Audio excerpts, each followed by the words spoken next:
Igreja, dê lugar ao Espírito Santo, para você ver a mudança, aleluia, acontecer na tua vida, para você ver algo, aleluia, fazer, aleluia, Deus fazer através da tua vida, igreja, aleluia. Deus quer fazer algo, aleluia, através da minha vida, aleluia, da tua vida, igreja. Basta eu, aleluia, dar lugar para Ele fazer. E tudo que você fizer, irmã Ana, se você, aleluia, guardar a palavra, você vai ser bem-aventurado em tudo. Preste atenção, igreja, é a palavra do Senhor, aleluia. E tudo que você fizer, você vai prosperar, igreja, porque a palavra está falando, pastor, aleluia. A palavra, ela vai prosperar a tua vida, igreja, é forte a palavra do Senhor. É por isso que muitos não têm prosperado espiritualmente, aleluia, materialmente. Sabe por quê, igreja? Porque não está obedecendo a palavra. É forte, igreja, a palavra do Senhor. Revela-nos, Senhor, Jesus, meu Salvador, as maravilhas. Reverente gratidão, eleva-te, Jesus, Senhor, o nosso coração. Deus está no céu.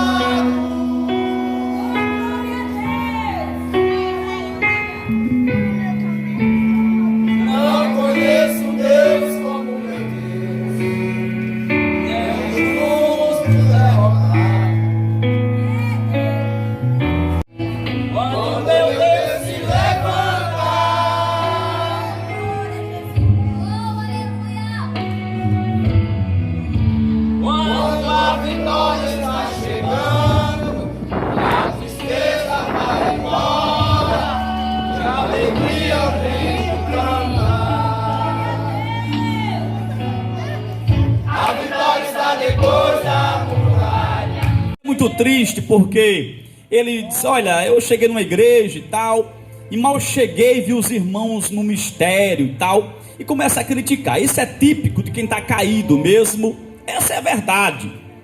E isso não quer dizer que não tenha misericórdia das pessoas, mas tem que dizer. Como é que eu vou criticar alguém que está cheio de Deus? Tem que estar cheio de Deus mesmo, e não cheio de demônios. Quem está cheio de Deus está na palavra. Aleluia, Deus. Está na Bíblia, eu prego. O que a Bíblia diz assim: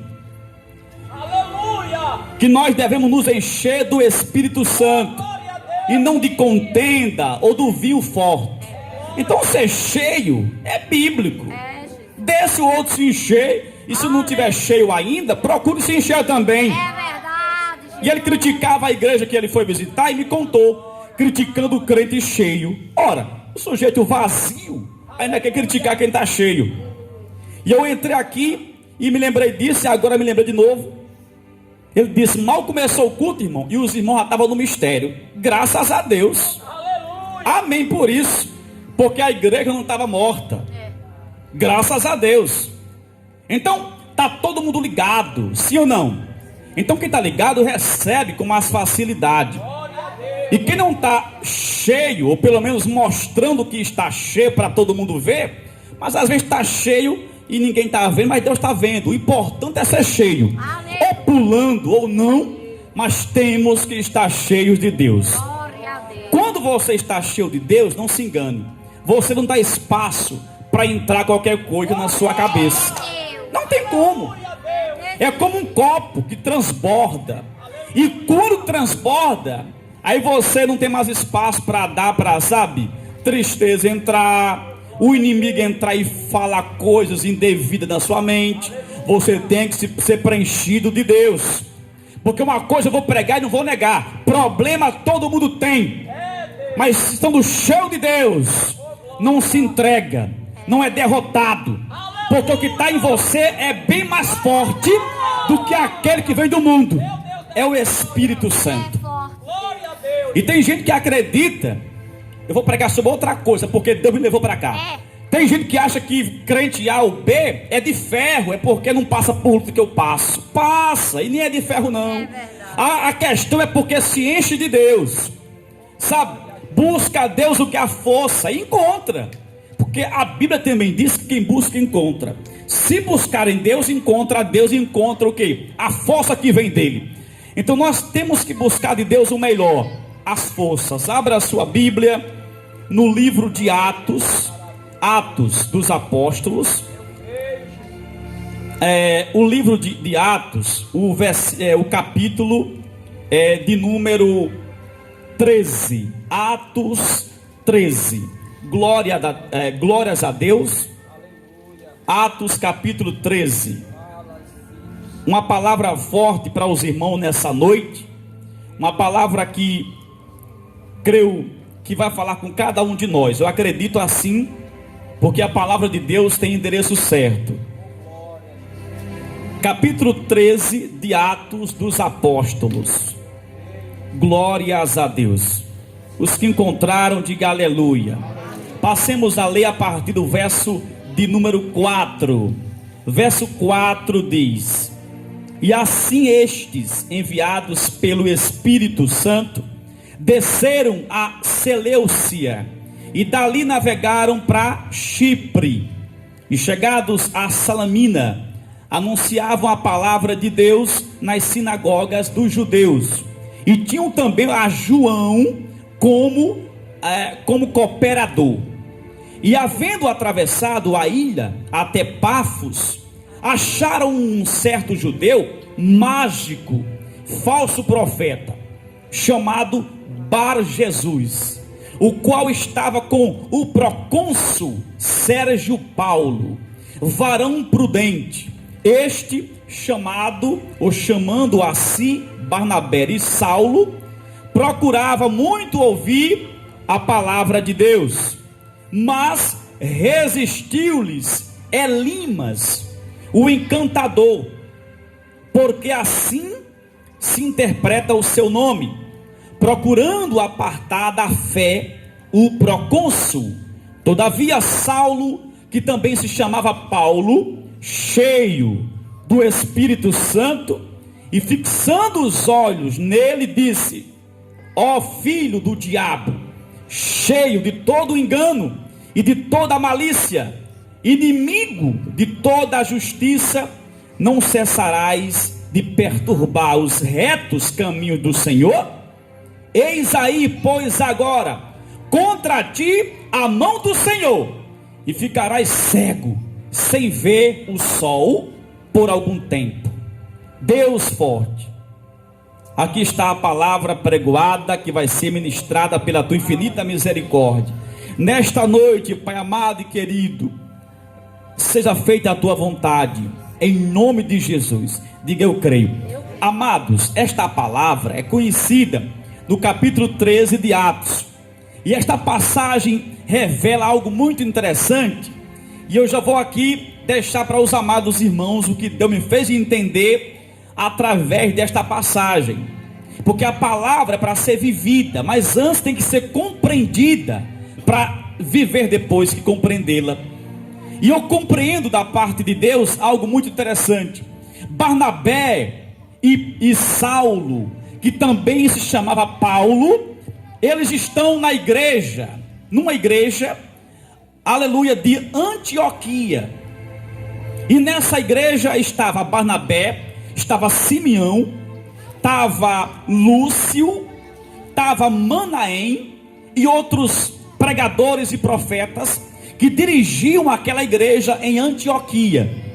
Mas chega um certo dia que Deus separou Barnabé e Saulo, que também chamava-se Paulo, para irem numa missão.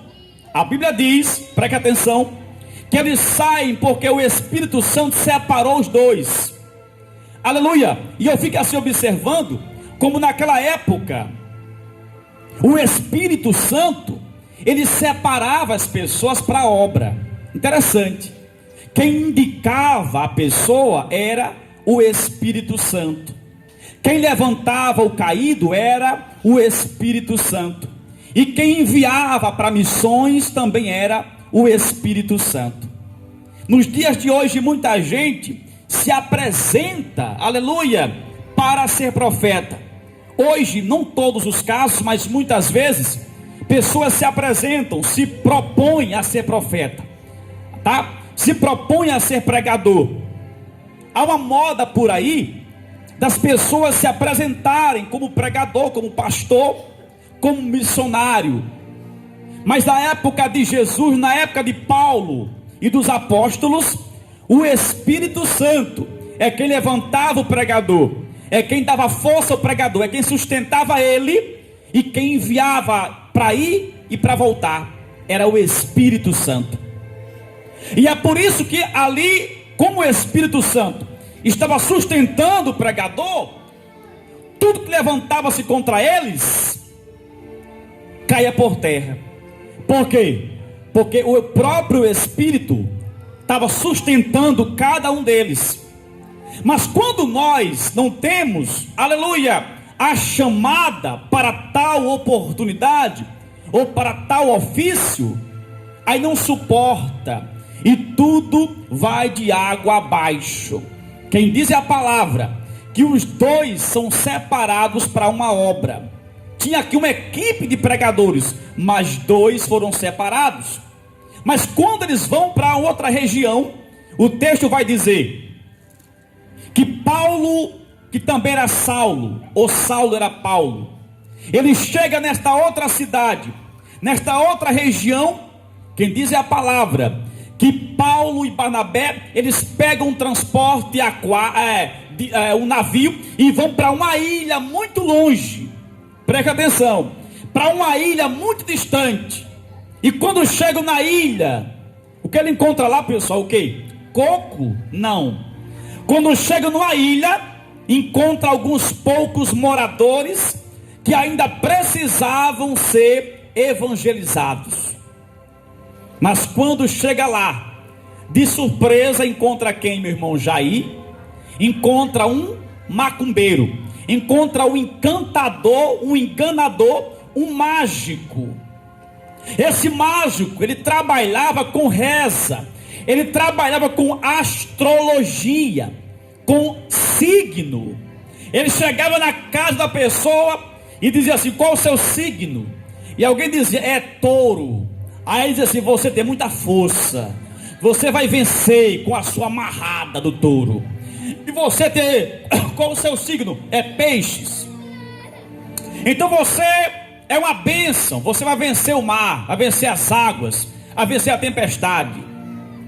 E você é o que? Eu sou um leão. Então você é um guerreiro, ninguém toca em você. E ali o mágico trabalhava com numerologia, com o zodíaco, com astrologia. E ele enganava as pessoas, preste atenção. E as pessoas ali, como não sabia da verdade, as pessoas tinham aquela mentira como a verdade. Porque a verdade, ela permanece. Mas enquanto ela não existir, o que permanece é a mentira. As pessoas hoje que estão no engano, não conhecem Jesus, elas estão vivendo no engano. Tudo para elas é normal, mas não é normal, é errado. O certo é estar na presença de Deus. Mas como a verdade não chegou lá ainda, então para eles o certo é aquilo. Eles estavam pregando uma mentira lá na ilha. E naquela ilha tinha poucos moradores.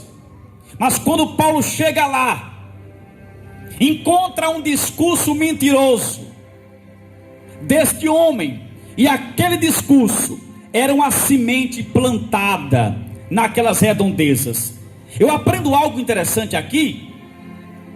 É que Paulo não encontra este macumbeiro pregando lá em Antioquia. Interessante isso aqui, presta atenção. Paulo não encontra este macumbeiro pregando mentiras lá em Antioquia, onde Paulo saiu. Não.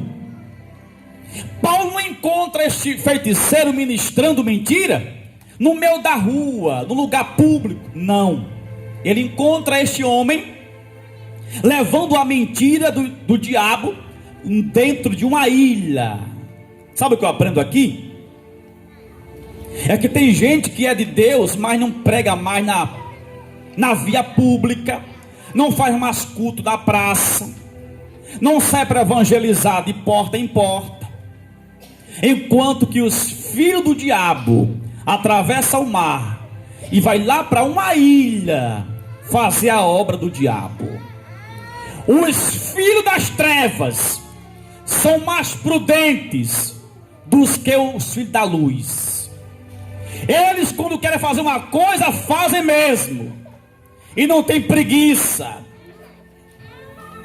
Eles, quando querem pregar a mentira deles, eles pregam com propriedade, sem medo e sem preguiça. Mas muitas vezes nós não temos disposição de sair da nossa casa para vir para a igreja, para a casa do Senhor, de visitar alguém que precisa de ajuda. Se o culto for no outro bairro, na outra cidade, eu não sei se eu vou porque é perigoso, eu não conheço ninguém por lá, deixa eu aqui na minha igreja mesmo, não sei, viajar não é comigo não. Mas o filho de Satanás vai a pé, mas vai levar a mentira, o engano, enquanto tem muita gente que precisa escutar umas poucas verdades do evangelho, que tem que sair da minha e da tua boca. Sabe o que eu aprendo, meu irmão? É que a nossa igreja, eu digo assim, a igreja da terra, não é de forma específica só daqui, mas como um todo, a igreja de hoje está preguiçosa. Nós estamos preguiçosos, nós estamos indispostos, nós estamos apresentando 1001 problemas para não falar mais de Jesus, porque não pode mais pregar, porque o povo não quer escutar, o povo está com o coração duro, e não pode mais pregar sobre pecado na igreja. É isso que eu aprendo nos dias de hoje. O culto é lá na montanha, o culto é lá no mato, no Cuó, o culto é lá no Luzeiro. Não sei se eu vou não, porque lá tem raposa, mas lá também tem Jesus, quem for para lá. E a raposa, meu irmão, não pega você não, porque você tem que ter fé para isso. Aleluia! Nós temos que abrir a nossa boca, estamos muito parados. Talvez alguém se preocupe, você da internet, que está vendo isso aqui, estamos sem cobertura, mas Jesus está preocupado com a sua e a minha alma, e de quem ainda está perdido, porque o próprio Deus falou: eu não habito em templo feito com mãos de homens. Então a maior preocupação de Deus é com a alma das pessoas.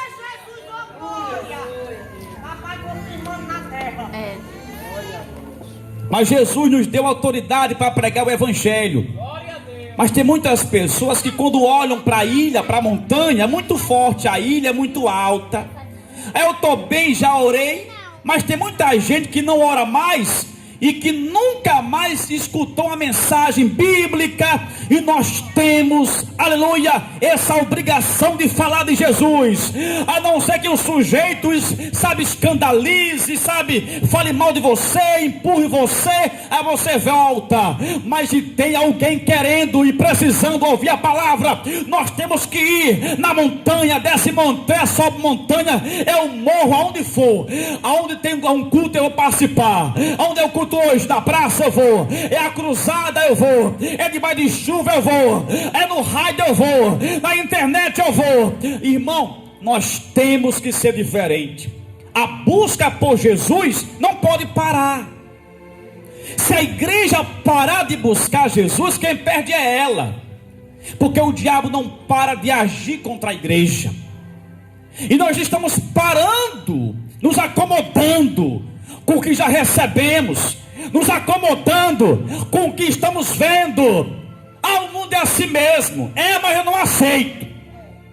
As pessoas não mudam mais não, mas eu prego até ficar velho. É porque o povo não quer se converter, mas nem por isso vai me dominar. Quem me domina é Jesus. A minha boca não aceita, a minha boca repreende em nome de Cristo. A palavra de Deus, a boca é minha, Ele me deu. Então eu vou abrir e vou falar aos quatro cantos do mundo. O evangelho tem que ser pregado, ou numa ilha, ou num carro, ou na internet, ou pelo telefone. Não pare de pregar a palavra, porque Deus está nesta noite te dizendo: ainda tem gente que precisa de uma palavra.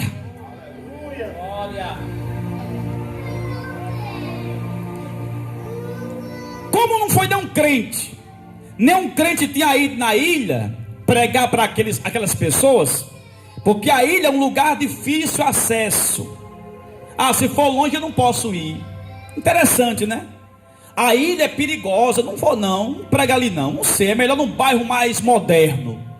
Só que o diabo vai na frente pregar na favela, vai na frente mandar o favelado, com todo respeito, pegar uma arma, e o pastor não vai, e a irmã não vai porque é perigoso, né? Mas o diabo vai. Ah, eu não vejo mais ninguém entregar panfleto de rua em rua. Eu não vejo mais, acabou-se isso. As pessoas têm vergonha de chegar com a caixa social, começa aqui, e dizer assim: olá, tudo bem, boa noite, Pai do Senhor, eu sou crente, está aqui um panfleto. As pessoas têm vergonha de chegar com um panfleto nas mãos. Eu cresci, era moleque no culto da igrejinha, e eu via muito isso. É porque ali é muito ruim, escorrega, o bairro é muito escorregadio. Não sei se eu vou ali, uma bala me pega, eu não vou não. Irmão, aí você não vai. Esses dias, aleluia, eu vi exatamente uma pessoa igual esse aqui, que trabalha com numerologia, com carta, com tarô, entrando no bairro e botando o quê? O seu contato.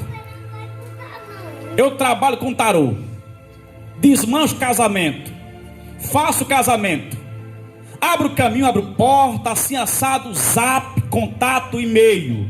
É só manter o contato que eu resolvo. Quer dizer, ele está espalhando a doutrina dele, satânica, está divulgando o trabalho do diabo, está entrando num bairro ruim, sem asfalto, sem pavimentação, mas vai.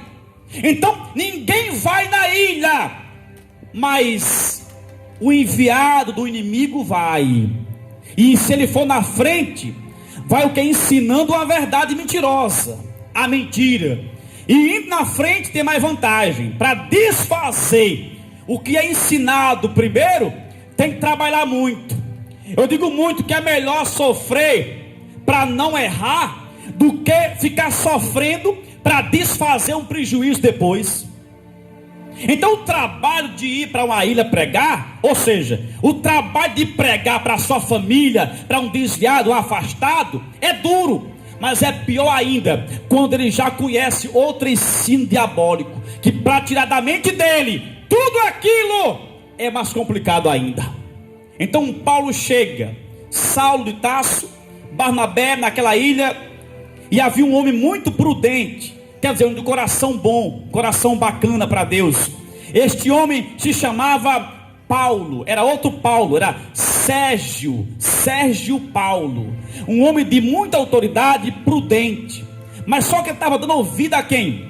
A esse macumbeiro, por nome de Bar Jesus. Até o nome era de falso profeta, Bar Jesus. Era uma mistura de cachaça com santo. Bar de cachaça, né? Com Jesus. Faça silêncio as crianças. O que acontece? Enquanto ninguém vai lá, ele está espalhando a semente do mal. E ali esse Sérgio está ouvindo a semente do mal, está ouvindo que é o comentário ao contrário. E quando Paulo chega, Paulo começa a pregar a palavra. O texto vai dizer, meus amados, que Sérgio Paulo se volta para escutar o que Paulo pregava, mas Barnabé. Quer dizer, a palavra que Paulo pregava foi interessante aos ouvidos de quem? Do Sérgio Paulo. E quando o macumbeiro percebe que Sérgio Paulo deu ouvido agora ao argumento de Paulo e de Barnabé, ele começa, quem diz é o texto, ele começa a se levantar contra Paulo. Diz o texto que ele resistiu aos pregadores de Jesus. Na cara deles, ele se levanta e resiste à palavra de Deus. Aleluia! Eu aprendo algo muito interessante, que quando Paulo chega, mas Barnabé naquela aldeia, naquele lugar, o encantador, o enganador, ele continua pregando para o Paulo Sérgio, ou Sérgio Paulo. Mas somente quando Paulo começa a ministrar, a levar a palavra de Deus, é que ele se levanta. É isso que acontece, irmão. Quando você, aleluia, está calado, o inferno está só observando você. Mas quando você abre a sua boca para evangelizar alguém, para tirar alguém do engano, da mentira, o inferno se levanta. É por isso que o diabo me odeia, e odeia você que faz isso. Então, ele se levanta contra Paulo. Por quê? Porque Paulo agora está abrindo os olhos daquele que está com a vista o quê? Encoberta. O inimigo, você não está entendendo, mas o inimigo tem muita raiva de quem ora. É verdade. Mas quando a pessoa prega a verdade, prega a palavra de Deus, o inimigo também se enfurece, porque ele sabe que a palavra é quem liberta. Quem liberta é a palavra, meu irmão. A oração tem poder para abrir até o céu, para dar vida a quem está morto. Mas a libertação vem ao praticar a palavra. Evangelho de João diz assim: conhecereis a verdade, e a verdade vos libertará. A verdade é Jesus, a verdade é a palavra. Não diz assim, ore meia hora, que você vai ser liberto.